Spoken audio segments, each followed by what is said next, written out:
જામનગર જિલ્લા પંચાયત પ્રમુખે કૃષિ મંત્રીને પત્ર લખ્યો છે। કૃષિ મંત્રીને મગફળીના પેમેન્ટની ચૂકવણી કરવાને મુદ્દે રજૂઆત કરવામાં આવી છે।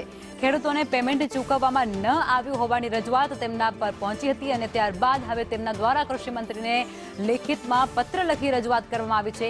30,000થી વધુ ખેડૂતોને પેમેન્ટ ન મળ્યા હોવાનો ઉલ્લેખ આ પત્રની અંદર થયો છે।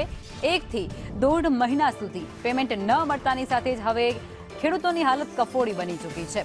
જિલ્લા પંચાયતના અધિકારીઓએ પણ આ સંપૂર્ણ બાબતે મૌન સેવી લીધું છે।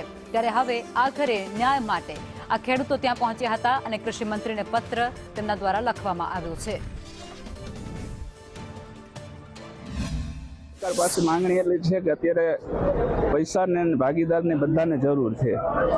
વાવેતર, દવા, બિયારણ ખર્ચા ઉપરથી માવઠાનો માર, ખાસ પૈસાની જરૂર હોવાથી સરકારશ્રીને એટલું જણાવવાનું કે જેમ બને તેમ પેમેન્ટમાં ટેકાના પેમેન્ટ તાત્કાલિક કરે। ત્રીજા નંબરમાં જે કંઈ બેંકના આઈડી કનેક્ટ નથી એની સુધારણા પ્રક્રિયા ઝડપથી કરાવે।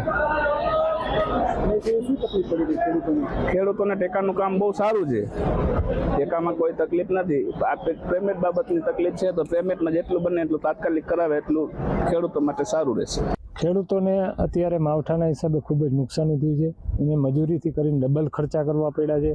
ટ્રેક્ટર હોય, ઠેસરના ખર્ચા હોય અને સામે તાલપત્રી, આવા અનેક પ્રકારના ખેડૂતોને બિનજરૂરી ખર્ચા આવ્યા।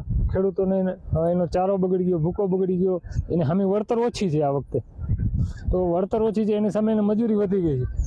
તો અને સામે એક તો લેટ જોઈએ। જામનગર તાલુકામાં તો બહુ લેટ ગતિએ, ધીમી ગતિએ મગફળીનું જોખવાનું કામ ચાલી રહ્યું છે।